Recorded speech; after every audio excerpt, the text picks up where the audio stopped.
Bienvenue dans cette deuxième partie consacrée aux amplis-op. Alors je suis loin d'en connaître toutes les applications, mais dans cette vidéo, je vous propose de découvrir ensemble la notion de contre-réaction négative qui va nous permettre de contrôler le gain de l'ampli, et on va également aborder la notion d'inversion de signal. Allez, c'est parti. Voici le schéma le plus simple de l'AOP monté avec une contre-réaction négative. Donc tout simplement, on ramène notre signal de sortie sur la porte d'entrée inverseuse. Donc ça c'est le cas le plus simple, parce qu'on ne fait que renvoyer le signal de sortie sur la porte d'entrée inverseuse. On n'a pas de résistance, on n'a pas de pont diviseur de tension, rien de tout ça. Donc ce type de montage-là, ça va procurer un gain de 1, donc c'est pour ça qu'on parle d'un étage tampon, c'est-à-dire qu'il n'y a ni amplification ni atténuation de signal, mais on va avoir exactement le même signal en sortie que le signal qui va arriver en entrée. Ensuite, notre signal d'entrée, on pourra le faire arriver soit par la porte non inverseuse, soit par la porte inverseuse. En l'occurrence, si notre signal d'entrée, on le fait rentrer ici sur la porte non inverseuse, et bien ici en VOUT, on aura exactement le même signal que notre signal d'entrée. C'est pour ça qu'on parle d'étage tampon. Il n'y a aucune amplification, on va dire que le gain est de 1. Et ce qui est très important de comprendre à ce niveau-là, c'est qu'on va dire que l'ampli AOP, l'AOP, il va travailler en équilibre, et c'est dans cette configuration-là, avec une contre-réaction négative, qu'on aura une égalité de tension entre la porte d'entrée IN+ et la porte d'entrée IN-. Donc on aura une différence de potentiel entre ces deux portes d'entrée qui sera de 0 volts, puisqu'on dit que l'AOP est en équilibre, et c'est dans cette configuration-là que l'AOP il cherche à équilibrer la tension entre ces deux portes d'entrée. Donc on va dire qu'il va travailler de sorte que la tension entre ces deux portes d'entrée soit nulle. Et pour faire ça, eh bien, il va faire justement en sorte d'avoir un signal de sortie qui amène cette tension nulle entre les deux portes d'entrée, puisque je rappelle, notre signal de sortie, on le renvoie sur une de ces deux portes d'entrée. Donc dans cette configuration-là, on dira que l'AOP travaille en équilibre et il va faire sortir un signal de telle sorte que ce signal de sortie va venir amener ces deux portes d'entrée à la même tension. Et c'est dans ce cas-là qu'on dira que notre ampli OP est en équilibre. Une fois qu'on a compris ça, on a compris l'essentiel du fonctionnement de l'ampli OP. Précision par rapport à ma précédente vidéo, où je disais que l'impédance d'entrée était infinie, l'impédance de sortie était nulle. En fait, la plupart des amplis OP, ils ont un courant de sortie qui est limité à 20 mA. Donc en fait, c'est un courant très faible. Il y a quand même une résistance de sortie. Pour l'ampli OP 177, on a une résistance de sortie de 60 ohms, donc une impédance de 60 ohms. Et le courant de sortie, la plupart du temps, est limité à 20 mA. Alors on parle d'impédance nulle dans le cas où le courant est en dessous de 20 mA, c'est-à-dire on aura toujours une tension qui sera constante, quel que soit le courant qu'on va lui faire sortir, tant que ce courant ne dépasse pas 20 mA. C'est pour ça qu'on parle d'impédance nulle. Mais dans l'absolu, l'impédance n'est pas nulle, puisqu'on aura à peu près 60 ohms d'impédance de sortie pour, par exemple, l'OP 177. Donc retenez bien que l'ampli OP, quand il fonctionne avec une boucle de contre-réaction négative, eh bien la tension entre les deux portes d'entrée sera quasiment tout le temps nulle, puisque l'ampli OP travaillera toujours de façon à amener cette tension-là nulle entre ces deux portes d'entrée. Alors quand on met aucune résistance, aucun pont diviseur de tension, mais qu'on met simplement ce retour ici comme ça tout simple, eh bien on va avoir un gain de 1. Alors maintenant, comment est-ce qu'on va faire pour, par exemple, avoir un gain de 2 ? C'est-à-dire avoir en signal de sortie un signal 2 fois plus élevé que le signal d'entrée, sans inverser le sens du signal. Et bien voilà comment on va faire. Pour ça, on va envoyer notre signal d'entrée ici sur la porte d'entrée non inverseuse. Donc ici, on aura notre signal d'entrée. Imaginons que par exemple, on envoie un signal de 1 volt. On sait qu'on aura la même tension, puisqu'on aura 0 volt de différence de potentiel entre les deux portes d'entrée. Donc on sait qu'ici, du coup, on va se retrouver forcément avec notre boucle de contre-réaction négative avec du 1 volt. Mais ce qu'on veut, c'est qu'on ait un gain de 2, puisqu'on veut en sortir le double du signal d'entrée. Alors voilà comment on va faire. On va tout simplement rajouter un pont diviseur de tension avec deux résistances, une qu'on appellera R1, une qu'on appellera R2.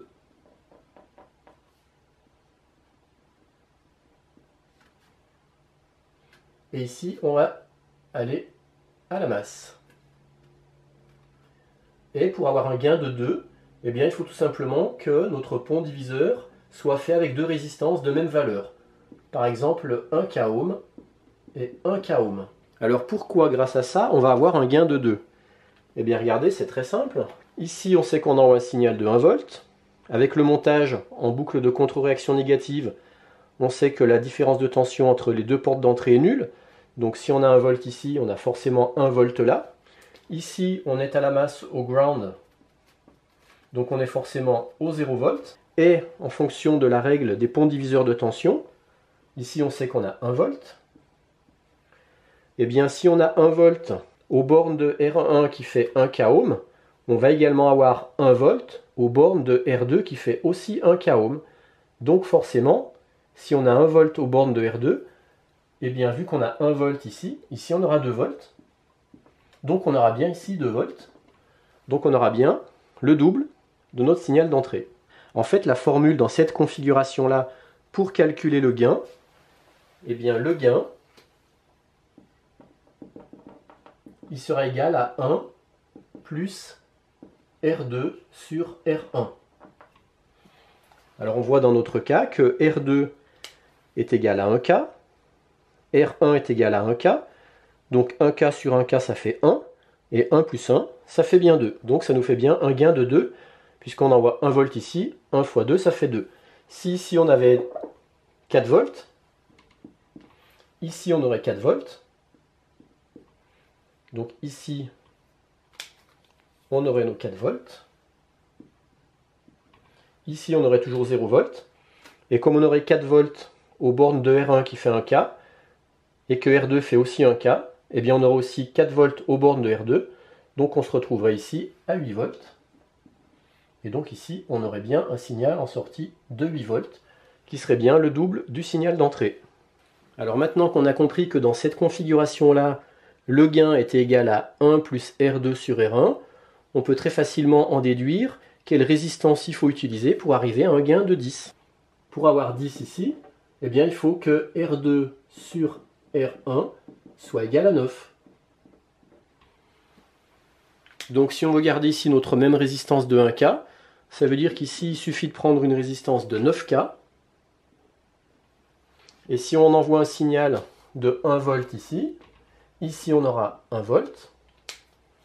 Ici on aura 1 volt aux bornes de R1 qui fait 1K. Et donc aux bornes de R2 qui fait 9K, on aura 9 fois plus, donc on aura 9 volts aux bornes de R2. Et comme on avait déjà 1 volt ici, on va se retrouver ici à 10 volts.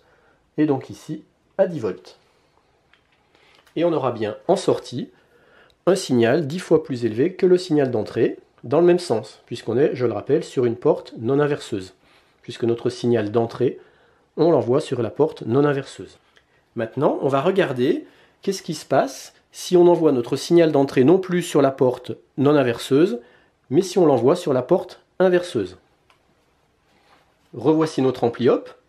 Eh bien dans ce cas-là, on va envoyer notre signal sur la porte d'entrée inverseuse. Donc on va avoir notre Vin qui va être ici, qui va arriver là.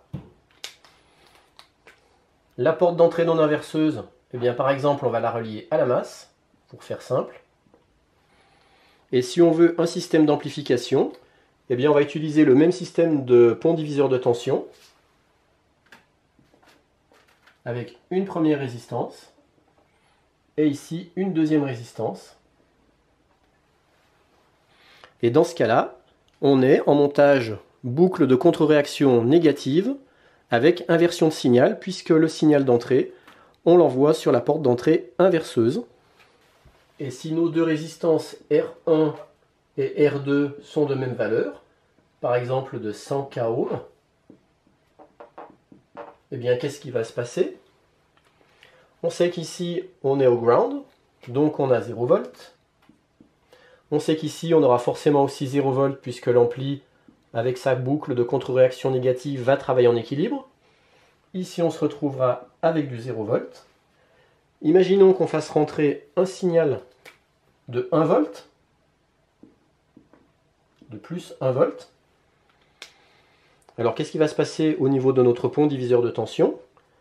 On sait qu'on a 1 volt aux bornes de R1 qui fait 100K, puisqu'on a 1 volt ici, 0 volt là, hein, le 1 volt là, le 0 volt là.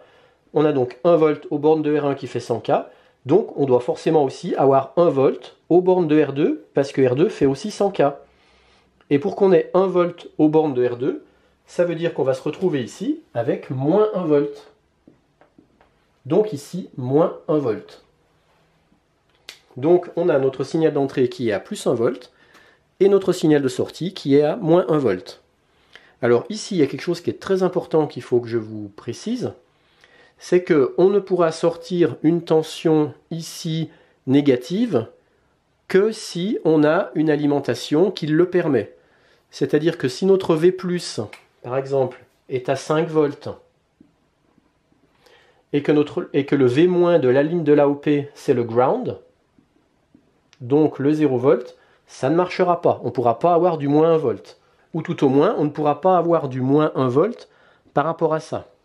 Donc pour avoir du moins 1 volt par rapport au plus 1 volt ici, eh bien soit il faudra qu'on alimente notre AOP avec ce qu'on appelle une alim symétrique, par exemple plus 5 volts ici, moins 5 volts ici, mais il y a aussi une autre façon de faire que je vais vous expliquer maintenant, qui consiste à avoir ici non pas la masse, mais une masse virtuelle qui est à plus de 0 volts, parce que là dans mon cas, ma masse elle est à 0 volts, mais on peut très bien imaginer que l'AOP, je l'alimente de la façon suivante.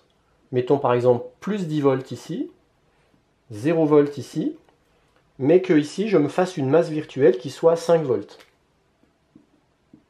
Donc c'est plus ma masse comme ça ici, mais je me fais une masse virtuelle avec un pont diviseur de tension qui m'amène par exemple la moitié de la tension entre le plus de la lime, le moins de la lime. Je me fais un pont diviseur de tension équilibré avec deux résistances de même valeur qui fait qu'ici j'ai 5 volts.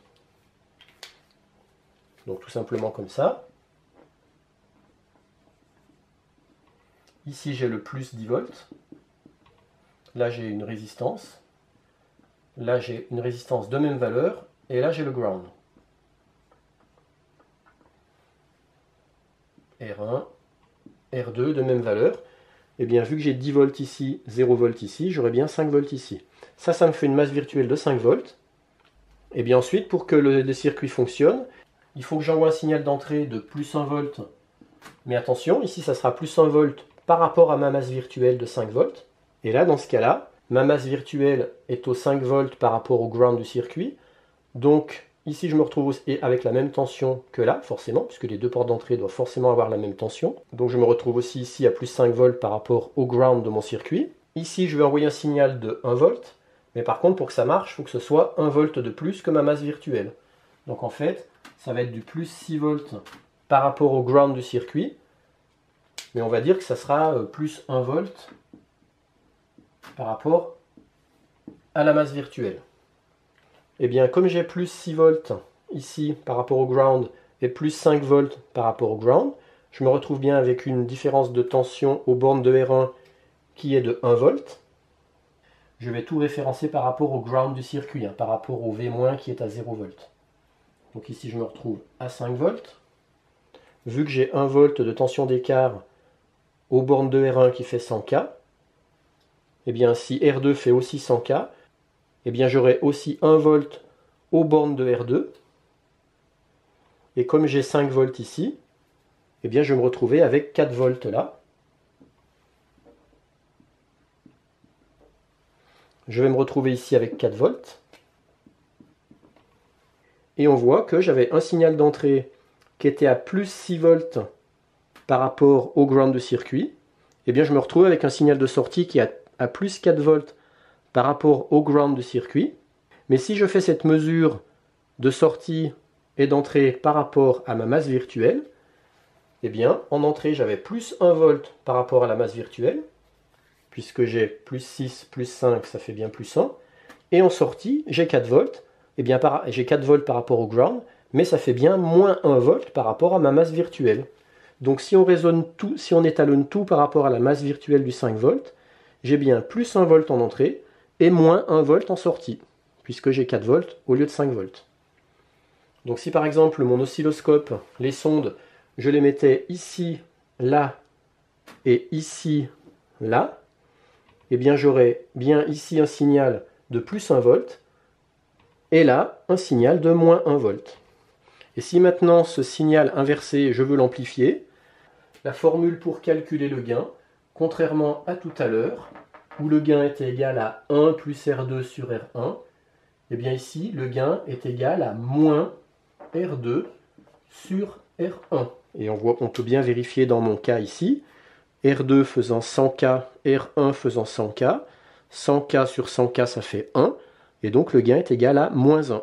Donc effectivement, j'ai bien un effet inverseur, sans amplification, mais inverseur. Alors maintenant, qu'est-ce qui se passe si je prends un R2 qui fait 200K? Eh bien, je me retrouve avec 200K sur 100K, ça fait 2, et je me retrouve donc avec moins 2. Donc là, dans ce cas-là, j'aurai un effet d'amplification en inversion. Ce qui fait que si je garde ici ma masse virtuelle aux 5 volts, avec mon signal d'entrée qui fait encore 1 volt de plus que ma masse virtuelle, donc qui est à 6 volts par rapport au ground, mais à plus 1 volt par rapport à la masse virtuelle, eh bien qu'est-ce qui va se passer? J'aurai 6 volts ici, 5 volts là, 5 volts là, 5 volts là. J'ai 1 volt aux bornes de R1 qui fait 100K. Et cette fois, comme R2 fait 200K, eh bien je vais avoir 2 volts aux bornes de R2. Ce qui fait que je vais me retrouver ici plus qu'à 3 volts. Donc ici j'aurai 3 volts par rapport au ground du circuit. Mais par rapport à ma masse virtuelle de 5 volts, je me retrouverai à moins 2 volts. Et vous voyez, ici j'avais plus 1 par rapport à la masse virtuelle, et là j'ai moins 2 par rapport à la masse virtuelle. Et ainsi de suite, si par exemple ici je fais 300K, j'ai 1 volt aux bornes de R1 pour 100K, aux bornes de R2 pour 300K j'aurai 3 volts, donc je me retrouverai ici plus qu'avec 2 volts. Donc là j'aurai 2 volts. Et je me retrouverai à moins 3 volts par rapport à ma masse virtuelle, avec un signal qui fait plus 1 volt par rapport à la masse virtuelle. Donc j'aurai bien un effet amplificateur inverseur de x3, enfin en l'occurrence de x moins 3. Alors par contre, si je voulais obtenir un gain de x10, eh bien avec cette configuration-là, je ne peux pas, parce que comme je vous l'ai dit dans la précédente vidéo, on ne pourra jamais obtenir en sortie une tension qui sera supérieure à la tension d'alimentation positive de l'ampli-op, et on ne pourra jamais obtenir en sortie une tension qui sera inférieure à la tension négative de l'ampli-op. Et là, comme dans mon cas, moi je suis sur du 0 volt, puisque je n'ai pas choisi de l'alimenter par une alimentation symétrique, que je n'ai encore pas vue et qu'il faudrait expliquer, que je maîtrise encore pas trop, parce que pour faire ça, il faut prendre 2 alimentations en série par exemple. Eh bien dans mon cas, je ne pourrai jamais avoir ici une tension qui sera inférieure au 0 volt par rapport à 0 volt là. Donc si par exemple je mettais ici une résistance de 1 méga,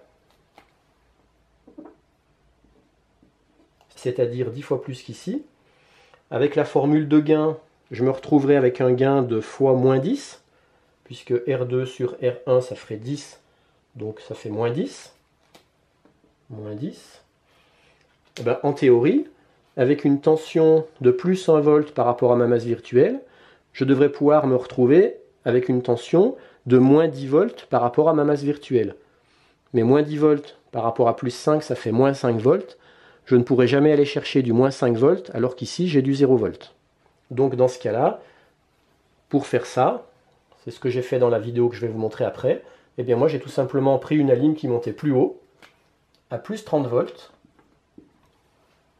Ma masse virtuelle, je l'ai montée à 15 volts. Mon signal d'entrée, je l'ai étalonné sur ma masse virtuelle, ce qui fait que j'ai bien plus 1 volt par rapport aux 15 volts. Donc je me retrouve à 16 volts. Et là, dans ce cas-là, je peux bien utiliser un gain de x10. Ça va marcher, puisque comme ici, j'ai 15 volts.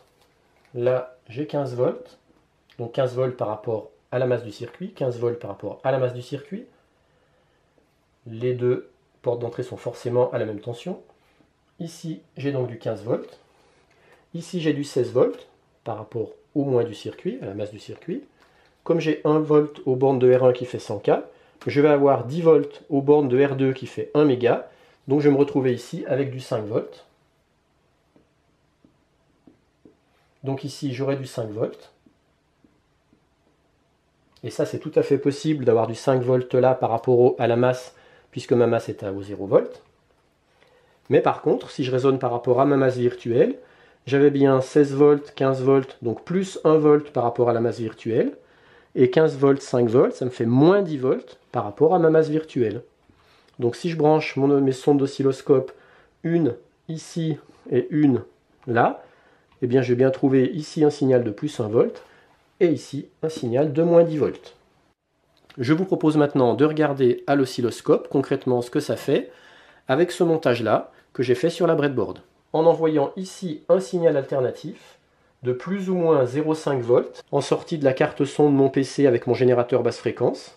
Et l'astuce consiste justement, comme j'ai deux fils au niveau de la prise casque de mon PC, un fil plus et un fil moins, et bien le fil moins, je suis venu le relier à la masse virtuelle du 15 volts, et le fil plus, je l'envoie ici, en signal d'entrée ici. Ce qui fait que mon plus ou moins 0,5 volts, il se retrouve aligné au 15 volts, ce qui fait qu'en fait ça fait plus 15,5 ou plus 14,5. Et dans ce cas-là, je vais bien avoir un signal d'entrée qui sera de plus ou moins 0,5 volts par rapport à ma masse virtuelle, et en sortie, j'aurai un signal de plus ou moins 5 volts par rapport à ma masse virtuelle, puisque je vais utiliser le même système d'ampli x10. Donc j'aurai tantôt 20 volts en crête haute, et tantôt 10 volts en crête basse, ce qui fait que j'aurai bien tantôt plus 5 volts par rapport à la masse virtuelle, tantôt moins 5 volts par rapport à la masse virtuelle, alors que j'ai un signal d'entrée qui n'est que de plus 0,5 volts par rapport à la masse virtuelle, et moins 0,5 volts par rapport à la masse virtuelle. Là j'ai mon alim en 30 volts, qui alimente ma breadboard. Là j'ai mon PC qui me délivre mon signal. Si j'enlève la prise écouteur, voilà le signal que j'envoie sur la breadboard. Ce signal, je le récupère ici sur la breadboard et je branche les deux sondes de l'oscilloscope. Une pour mesurer le signal tel qu'il sort du PC et l'autre pour mesurer le signal qui sort de l'ampli. Sachant que pour les deux sondes, je viens brancher le moins des sondes sur mon pont diviseur de tension au niveau de la masse virtuelle de 15 volts. Et on voit très bien ici à l'oscilloscope le signal d'origine à plus ou moins 0,5 volts et le signal en sortie de l'OP amplifié 10 fois et en inverse. C'est-à-dire que quand le signal d'origine il monte en tension positive, l'amplification est en signal négatif amplifié, et inversement, quand le signal d'origine est légèrement négatif, le signal amplifié est positif 10 fois plus. Et tout ça parce que je suis en montage par porte d'entrée inverseuse. Donc là j'arrive à combiner deux effets, l'effet d'inversion et l'effet d'amplification x10. Et là au niveau de mon générateur basse fréquence, je fais varier la fréquence. Je monte en fréquence, on voit que j'ai toujours la même amplification inversée x10, et je baisse en fréquence.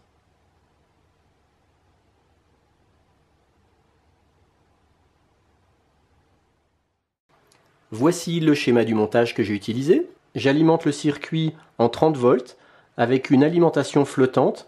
Donc ça c'est important pour pouvoir faire des mesures à l'oscilloscope, parce que si on utilise une alimentation qui n'est pas flottante, les mesures de l'oscilloscope seront faussées. Une alim flottante, en fait, c'est une alim qui est complètement isolée de la Terre, puisque lui, l'oscilloscope, il va être relié à la Terre. Donc il ne faut pas que la lime soit aussi reliée à la Terre. Ici, je positionne mon générateur basse fréquence. Le fil plus du générateur basse fréquence, je vais venir le relier à l'entrée moins, donc à l'entrée inverseuse de l'ampli OP. Et puis le fil moins du générateur basse fréquence, je viens le relier à ma masse virtuelle. Donc ça, c'est important pour que ça marche bien.